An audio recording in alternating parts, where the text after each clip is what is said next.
It is reasonable that these prices continued into the early years of Chanda Sudamaraja's reign.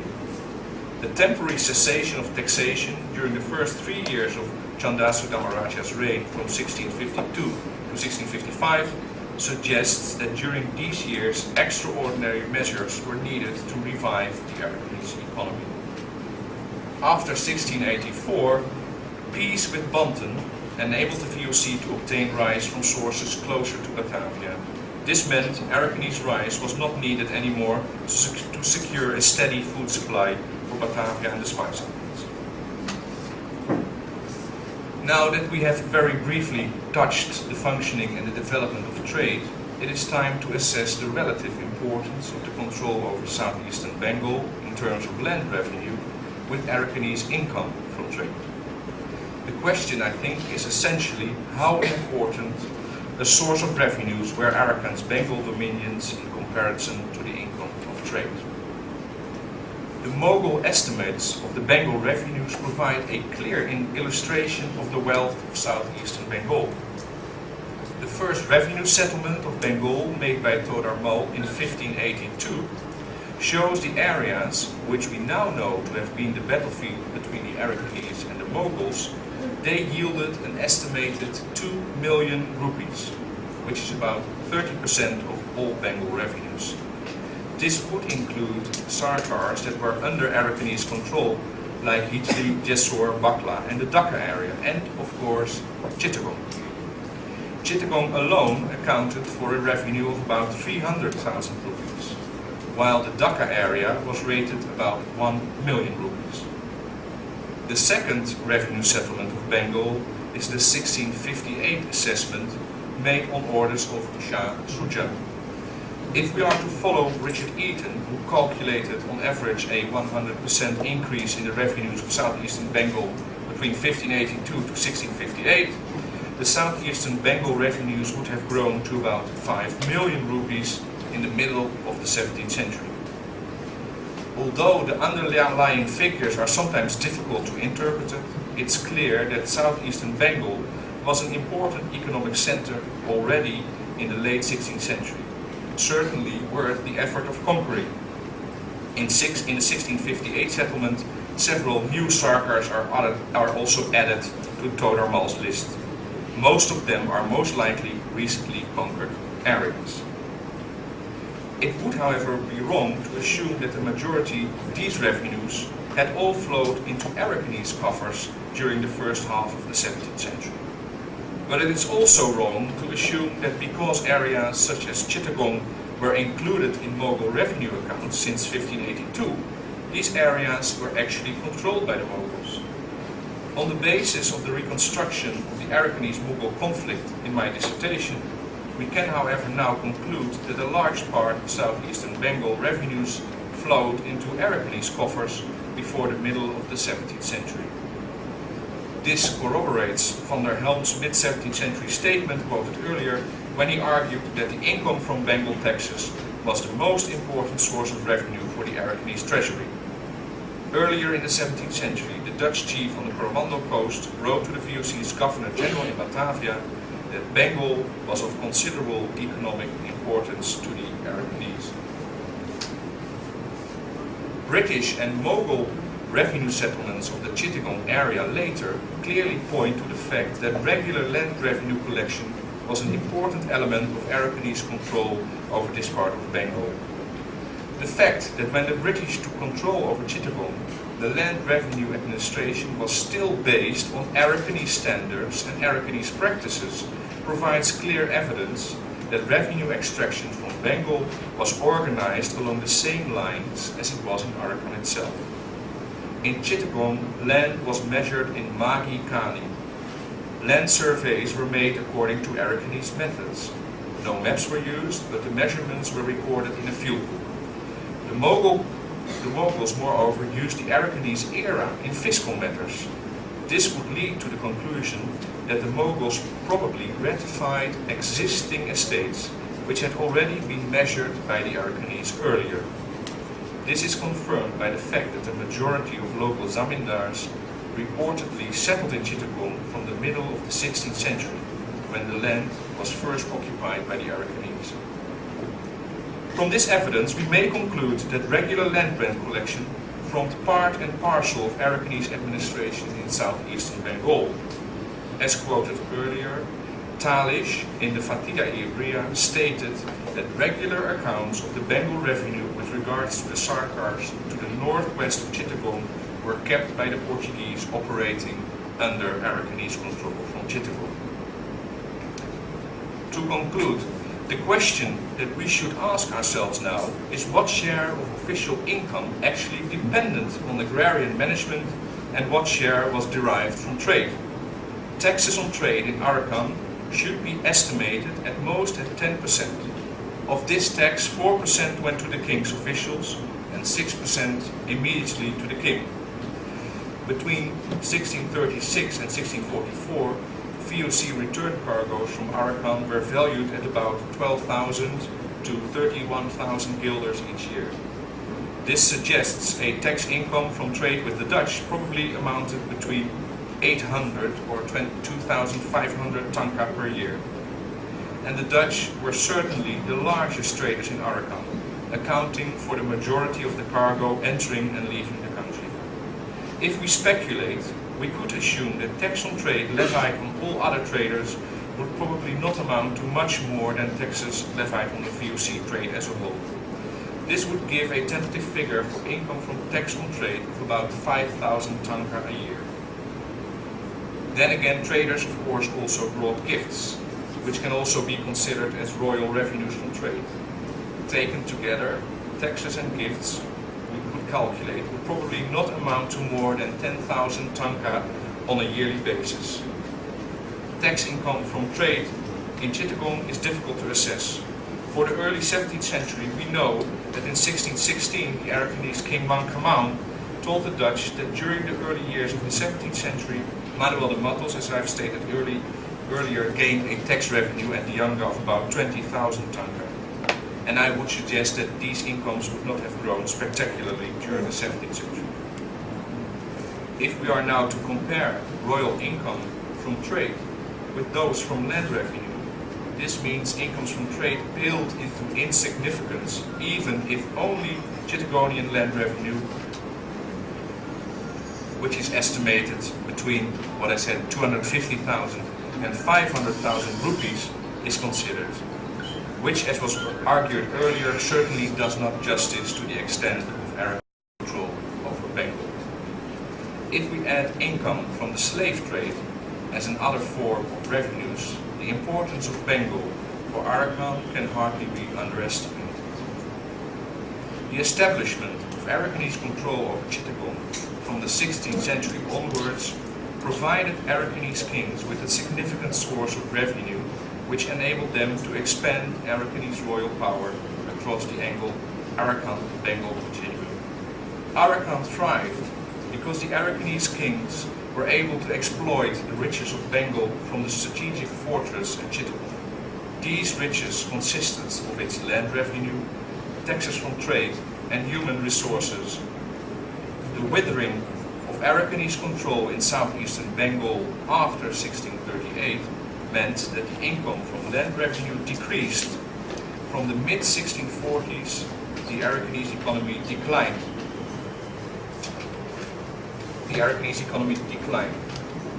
The large-scale trade in slaves slowly died out during this period. VOC demand for Arakanese rice also almost disappeared when the Dutch found other and more easily accessible sources. The departure of the VOC from Arakan had its impact on other merchants. Larger merchants from Coromandel followed the Dutch example and stopped their businesses in Arakan. With the disappearance of the Bengal revenues and the departure of large traders, Arakanese markets dried up. Arakanese royal power that had depended upon the redistribution of the considerable wealth generated by the control over Bengal and taxes from trade was now challenged from within. The country subsequently was torn apart by a civil war at the end of the 17th century. This brings me to the end of my talk to you. I have tried to give a brief glimpse of Arakanese history during the rule of King Raja and the importance of control over Bengal for the expansion of the Arakanese state in the 16th and 17th centuries. If you want to learn more about this episode, you can download my dissertation from the website of Leiden University Library for free. Next slide, please. And I would like to conclude to say thank you to you all. Jesu Tambare. The first question is, in 1640 there were a large number of Dutch children with Arakanese mothers. There was a large community of Portuguese, there was a large Muslim. So it was a very diverse city, I think, already in that period. And that was probably also one of its strengths. But people did not identify themselves in the sources. I never came across this term. And people also identified themselves in other ways. So, yeah. This question, the name of Arakan was taken from an original Pali word. I am not a Pali scholar, so I cannot give any qualified answer on this. On this Dutch map, you see the Dutch corruption of rakhine. It's called rakan here, and it's the A is not here yet. It's not Arakan, but it's rakan. In later Dutch maps, rakhine is corrupted to Arakan, but here it's still rakan. If there were Muslim kings in Arakan, no, I haven't come across in my research in the 17th century. There was no Muslim kings. As I just explained, had Muslim titles sometimes to illustrate their dominion in areas of Bengal. They used different names in different areas. But especially in the sources I used, I did not find any evidence for this. There were, of course, enough Muslims in Arakan, but the kings, we can see in the Dutch sources that they are building stupas, they are spending money on making large Buddha statues and giving alms to the monks. And the Dutch record, as the Dutch usually do, how much money they spend on each statue. Yeah. May I just try to give an answer to the question of Venerable Pandita who asked about, we are now, with my assistant Dominion, finishing the catalogue of all rakhine dosa. In one manuscript in Sri Lanka, then the country is called Rakangapura, which seems to be made up by the monks who visited from there, who went back, and they write it in Sinhalese language, and they're using Rakangapura. So you have different forms, but as far as the evidence is concerned, in the hard proof of stone inscriptions, Josa, you have the word Rakha referring to the king there, and rakhine in the 15th century. Yes, again, the questions why rakhine kings used different languages for their titles. I mean, just think about the British colonial period. Sometimes Myanmar people, they used also English name. And why? Because sometimes it's easier to make yourself understood. Sometimes we refer to a country a different way that other people refer to the country. Take Greece. By the Greek, they call their own country Hellas, not Greece. But the Romans, they used that word. Now, I don't get into talking about Myanmar or Burma. What term you use? That's another question for another seminar. But it is quite easy to understand that rakhine kings, because the population that they controlled, and Stephan just explained about how important was the control over Chittagong area, Southeast Bengal, for the economy, for their power. So they are using terms. And please, you don't forget, they're using Sanskrit as well. There's a Hindu population there. There are some Muslim population in a specific area in Southeast Bengal, definitely, and we have Buddhist population. So it's not surprising that you use different labels to advertise yourself. Coins, where we find these titles, because they're mainly the coins, there's not much else. On the coins, money is always like promoting sovereign power. That's why on every money in the world we have expression of sovereign power of the state. State leaders, kings, national monuments, it's always reflecting sovereign power. So you use different languages for different people because you're talking to different people. That's, I think, the answer that we should bear in mind with that. It does not mean that somebody has this identity. You don't claim the identity, but money, coins are expressing the way that the message that you give to the people in a way. So now, as I said at the beginning, the issue of identity is such a hot topic. And what belongs to our own identity? What we see nowadays, and that's among the feeling of the people in Myanmar, not only Rakhine but many other ethnic groups as well, is that you try to define closely and more exclusively your own identity. It is quite clear that Rakhine have put a strong focus on their Buddhist identity. But historians like ourselves, we keep on telling you that in the past it is very complex. There are many different kind of people there. And we have a problem, to understand sometimes the different identities. It doesn't mean like we need to find this out. Sometimes we cannot because we don't have the evidence. The question here, do you accept that Bengal, Chittagong and Rakhine are very closely linked, social, economy, political and region, for centuries back? When people live together, like today we have the situation in Myanmar, what do we see? When people of different identity live together, they feel very strongly about their own identity. Isn't it true? And since a very long time, and it goes back into history. So this is a kind of a fact. But that does not say very much about how the relationship developed. One of my colleagues who knows a lot about this area now is a French scholar who is teaching Bengali language at Chicago University, Thibaut Dubert. I've been working a lot with him and discussing a lot with him. He's been studying the Bengali poetry of Alaol, a Bengali Muslim who lived at the court of Maud. And when he analyzed that literature, he could say very clearly that relationship between community have been developing. Sometimes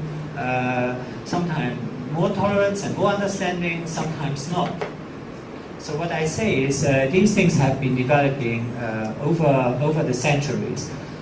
We should sometimes beware of comparing today, the problems of today, with the situation before. History is very interesting, but it doesn't solve the problems of today. I've been keeping on telling that again and again. The problems of today have to be solved with the means of today. History does not help us to solve the problem, but history can teach us many things.